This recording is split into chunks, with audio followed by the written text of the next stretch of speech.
गांधी की सोच और समझ दो चीजों पे ही केंद्रित है, एक पाकिस्तान और चाइना की परस्ती और दूसरा भारत की सत्ता पे काबिज कैसे हुआ जाए। 1947 में जब हम आजाद हुए पीओके तो हमारा था ना, आपने कश्मीर का एक हिस्सा दे दिया। 71 में आपके पास इतना बड़ा मौका था जब आप पाकिस्तान में हमारी सेना घुस चुकी थी, उसके दो टुकड़े कर दी थी, पाकिस्तान त्राहिमाम कर रहा था, तब आपने पीओके क्यों नहीं लिया? मोदी जी के लिए छोड़ रखा था क्या? पीओके से भी हम आगे बढ़ गए हैं, हम पाकिस्तान तक। जिस राष्ट्रपति की ट्रंप की मानसिक स्थिति बिगड़ गई है उनके बारे में कुछ भी नहीं कहते। राहुल गांधी लगातार पूछ रहे हैं कि प्रधानमंत्री मोदी जिस तरीके से खोखले भाषण दे रहे हैं इसका कोई मतलब नहीं है। प्रधानमंत्री मोदी पे लगातार राहुल गांधी सवाल उठा रहे हैं, सिंदूर ऑपरेशन सिंदूर पे भी सवाल उठे, कह रहे हैं ये सब खोखला भाषण है, इसका कोई मतलब नहीं है। जिस राहुल गांधी का पूरा पॉलिटिकल करियर ही भाषणबाजी रहा है, बिना सोचे समझे वो अगर देश के तीसरी बार पूर्ण बहुमत से चुनी हुई सरकार और उसके नेता भारत जिसकी अगुवाई में विश्व पूरे पटल पर छाया हुआ है, विश्व के पटल पर, उस पे अगर प्रश्न कर रहा है तो ये राहुल गांधी की बचकानी हरकत एक और है, मैं तो यही कहूंगी। बाकी राहुल गांधी की सोच और समझ दो चीजों पे ही केंद्रित है, एक पाकिस्तान और चाइना की परस्ती और दूसरा भारत की सत्ता पे काबिज कैसे हुआ जाए। तो बस इसी के हेर फेर के चक्कर में इनको समझ नहीं आ रहा है, हार इनसे पच नहीं रहा है। पूरी दुनिया भारतीय सेना और यहाँ के नेतृत्व की बड़ाई कर रही है, ये बात इनको देख ही नहीं रहा है, इनको पच ही नहीं रहा है, तो ये अनर्गल वार्तालाप करें। इनको समझ नहीं आ रहा है कि भैया ये कैसे हो गया कि आज तक जो नहीं हुआ था कि पीओके तो छोड़िए, पाकिस्तान में घुस करके हमने जो है मार करके आतंकी ठिकानों को ध्वस्त करके 100 से ज्यादा आतंकियों को मारने का काम किया है। पीओके से भी हम आगे बढ़ गए हैं, हम पाकिस्तान तक, और कितना प्रिसाइज, कितना एक्यूरेट हमारा निशाना है, जिसके लिए सैन्य शक्ति को बिल्कुल सैल्यूट करना चाहिए कि बिना किसी दाएं बाएं बिल्कुल गुंबद उड़ाना है तो गुंबद।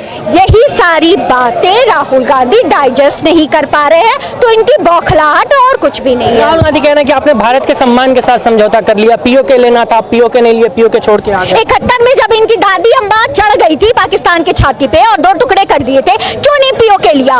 1947 में जब हम आजाद हुए पीओके तो हमारा था ना, क्यों आपके दादाजी या परनाना जी, पता नहीं क्या लगेंगे, नेहरू जी, जो भी रिश्ते में लगते हैं, जनता कैलकुलेट कर ले, आपने जाने क्यों दिया कश्मीर का एक हिस्सा? आपने कश्मीर का एक हिस्सा दे दिया। 71 में आपके पास इतना बड़ा मौका था जब आप पाकिस्तान में हमारी सेना घुस चुकी थी, उसके दो टुकड़े कर दी थी, पाकिस्तान त्राहिमाम कर रहा था, तब आपने पीओके क्यों नहीं लिया?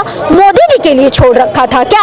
जब सही समय आएगा, हमने कह रखा है पीओके हमारा है, जम्मू कश्मीर की विधानसभा में पीओके के लिए सीट्स छोड़ी हुई है हमने, तो हमारा देय है, बलूचिस्तान है, हमारा देय है, पीओके है, लेकिन सही समय पर। अभी सही समय नहीं है। आप बहुत बड़े डिफेंस एक्सपर्ट है क्या? सेना नहीं समझ रही है? जब मानिक शॉ से पूछा था इंदिरा गांधी ने 71 में हमले से पहले कि कल हमला कर दो, मानिक शॉ ने कहा था मुझे 6 महीने चाहिए अगर पाकिस्तान के टुकड़े करने हैं तो क्या आज सेना को आप समय नहीं देंगे? आप चाहते हैं कि कोई एक्शन हो और तुरंत रिएक्ट कर दे? आपने 26/11 के बाद पाकिस्तान के को क्यों नहीं दो फाड़ कर दिया? क्यों नहीं उसका सीना जो है वो चीर दिया? आपसे तो कुछ हुआ नहीं, आपकी सरकार से तो कुछ हुआ नहीं, और एक सरकार जो कुछ कर रही है उस पर प्रश्न नहीं उठाइएगा तो और क्या कीजिएगा? एक सवाल हम एक और लेना चाहेंगे, बार बार ये लोग इंदिरा गांधी का जिक्र करते हैं, कहते हैं इंदिरा गांधी तो अमेरिका को घुटने पर ला दी थी, आज प्रधानमंत्री जी डोनाल्ड ट्रंप के कहने पे सीज फायर कर दिए और ट्रंप चाचा फिर भी नाराज बैठे हैं। क्या भारत सरकार ने, भारतीय सेना ने कहा है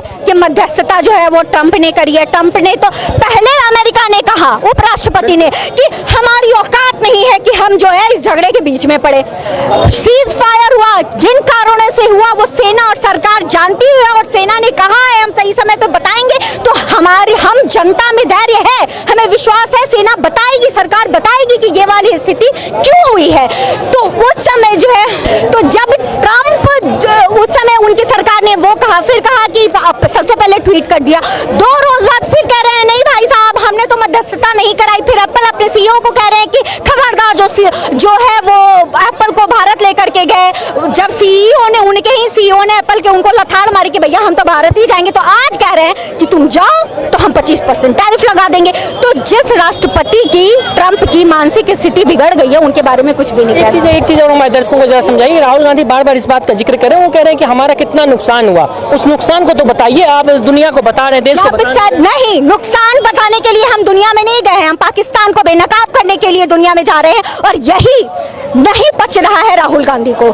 हम ये नहीं बताने जा रहे हैं कि हमने कितने जो है वो हमने कितने एयरक्राफ्ट मारे और हमारा कितने ग्राम, ये बताने नहीं जा रहे हैं। पाकिस्तान पहलगाम हमले के पीछे था, हम ये बताने जा रहे हैं सबूत के साथ, हम ये काम कर रहे हैं। और राहुल गांधी की जहां तक बात है, ये इतनी बौखलाहट है क्योंकि ये तो पैदाइश है वो सिल्वर स्पून के साथ, सत्ता मिल नहीं रही है तो इनकी बौखलाहट है। सरकार इतना अच्छा काम कर रही है, ये बर्दाश्त नहीं कर पा रहे हैं, पाकिस्तान के खिलाफ है, पूरी दुनिया जो है उसकी नजर भारत सरकार भारत सेना पर है, ये उनसे बर्दाश्त नहीं हो रहा, तो बस उनकी बौखलाहट है। एक चीज और जरा हमारे दर्शकों को समझा दीजिए मैम कि आज पाकिस्तान से एक बयान आया सिंधु जल समझौते को लेकर, वो लोग कह रहे हैं कि आप हमारा पानी बंद किए, हम खून बहा देंगे। ये बार बार ये धमकी भरा जो लहजा सुनाया जा रहा है, ये क्या ये दर्शाने का ये लोग प्रयास कर रहे हैं? औकात है तो खून बहा के दिखा दो।